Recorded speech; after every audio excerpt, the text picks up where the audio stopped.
Hello students, welcome to learn economics and law. आज हम बात करेंगे क्वेश्चन नंबर जून 2019 में जो आया है। ऐसे करके हमारे ऑलमोस्ट कंप्लीट हो जाएंगे। मेरा नाम प्रियंका वशिष्ठ है।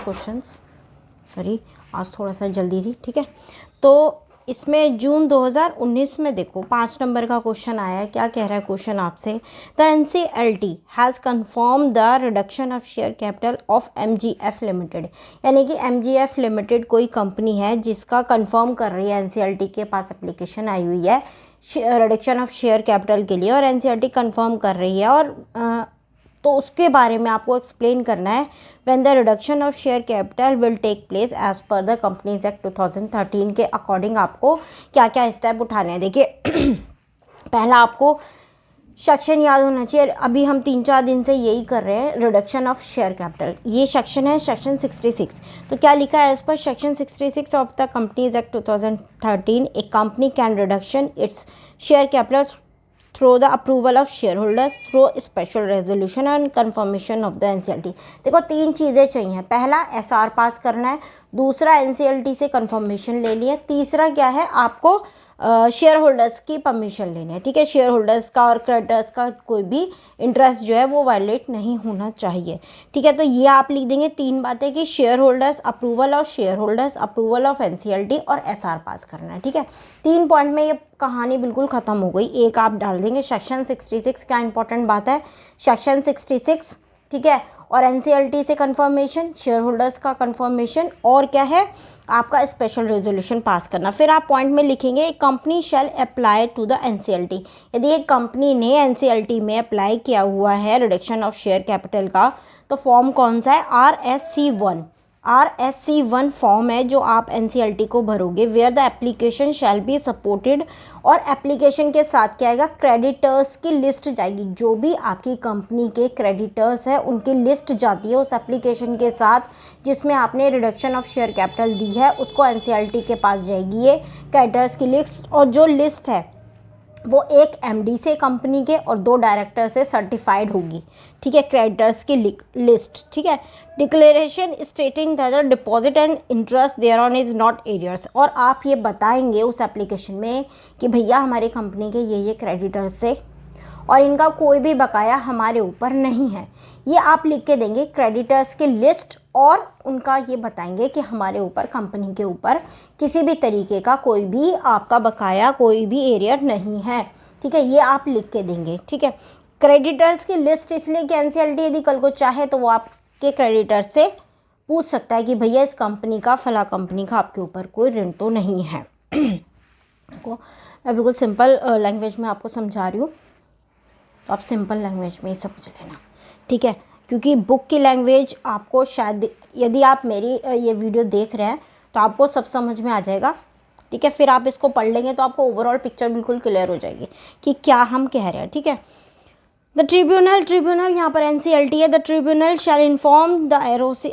फिर उसके बाद क्या होगा? एप्लीकेशन बन गई, एप्लीकेशन में क्रेडिटर्स की लिस्ट चलेगी, क्रेडिटर्स की लिस्ट सर्टिफाइड हो गई, एक एमडी 2 डायरेक्टर्स थे, ठीक है। उसके बाद क्या होगा? ट्रिब्यूनल जो है वो इन्फॉर्म करेगा आरओसी को, सेंट्रल गवर्नमेंट को, लिस्टेड कंपनी है तो सेबी को, ठीक है। और क्रेडिटर्स को, जितने भी क्रेडिटर्स की लिस्ट आपने दी है उन सारे क्रेडिटर्स को बताएगा कि भैया फला company share reduction of share capital करना चाहती है तो हम कर दें, कोई आपको ऑब्जेक्शन तो नहीं है।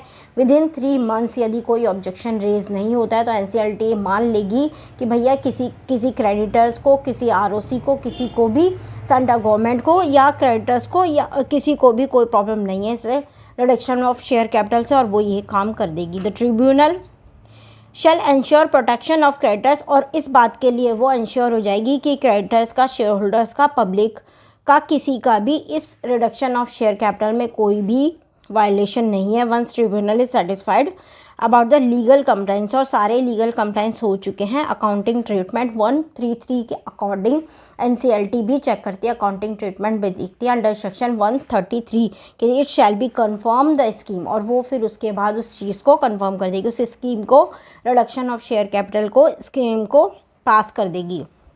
अब आ जाते हैं, ये तो हो गई रूल्स एंड रेगुलेशन, ठीक है। क्या हो गया?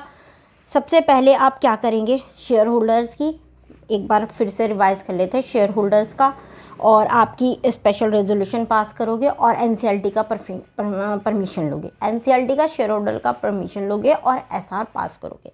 उसके बाद क्या एनसीएलटी को एप्लीकेशन बनेगी with the list of creditors की लिस्ट जो होगी वो सर्टिफाइड होगी, एक एमडी 2 डायरेक्टर से, ठीक है। उसके बाद क्या होगा, एनसीएलटी आप भेजेगा आरओसी को, सेंट्रल गवर्नमेंट को, ठीक है, और आपके लिस्टेड कंपनी है तो सेबी को इन और क्रेडिटर्स को कि भैया ये company reduction of share capital करना चाहती है, आपको कोई प्रॉब्लम तो नहीं है। यदि वो कोई 3 महीने तक कोई ऑब्जेक्शन क्रिएट नहीं करते हैं तो स्कीम तो एनसीएलटी मान लेगा कि उनको कोई प्रॉब्लम नहीं है और स्कीम को सैंक्शन कर देगा। स्कीम को सैंक्शन करने से पहले वो ये भी देखेगा कि भैया अकाउंटिंग ट्रीटमेंट को भी देखेगा अंडर सेक्शन 133 के तहत कि भैया अकाउंटिंग ट्रीटमेंट तो सब ठीक है ना कंपनी के, ये सब देख के वो स्कीम को सैंक्शन कर देगा। उसके बाद हम आ जाते हैं क्वेश्चन पे।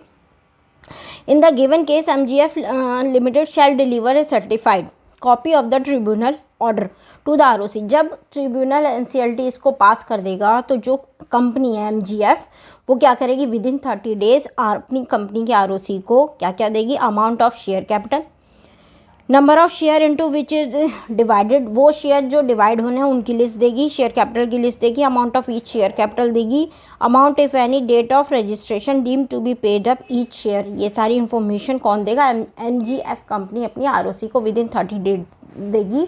और 30 डेज कब से, जब से ट्रिब्यूनल उसको स्कीम को सैंक्शन करेगा। On receiving the order the ROC shall register the same and issue a certificate of that effect. ROC क्या करेगा, इस इफेक्ट के बाद उसको सर्टिफाइड कर देगा, इफेक्ट को रजिस्टर्ड कर लेगा। The reduction of share capital take effect only registration of the order. ये reduction of share capital effective कब से होगा, जब वो ROC में रजिस्टर्ड हो जाएगा उसके बाद से। The ROC will then issue a certificate of registration. जो ROC है वो सर्टिफिकेट ऑफ रजिस्ट्रेशन कि भैया हमने आपकी एप्लीकेशन, आपका ये कैपिटल ऑफ रिडक्शन रजिस्टर्ड कर लिया, इसका एक सर्टिफिकेट देगा which will be conclusive evidence about the capital, जो कि एक लास्ट एविडेंस होगा कंपनी के पास, MGF के पास कि भैया हमने कैपिटल का रिडक्शन कर दिया है और सारे हमारे कंप्लाइंसेस पूरे हैं। समझ में आ गया, सिंपल सा क्वेश्चन है, सिंपल सा आंसर है। यदि आप मेरी ये वीडियो देख लोगे तो आपको सेक्शन 66 तो बिल्कुल क्लियर हो जाएगा।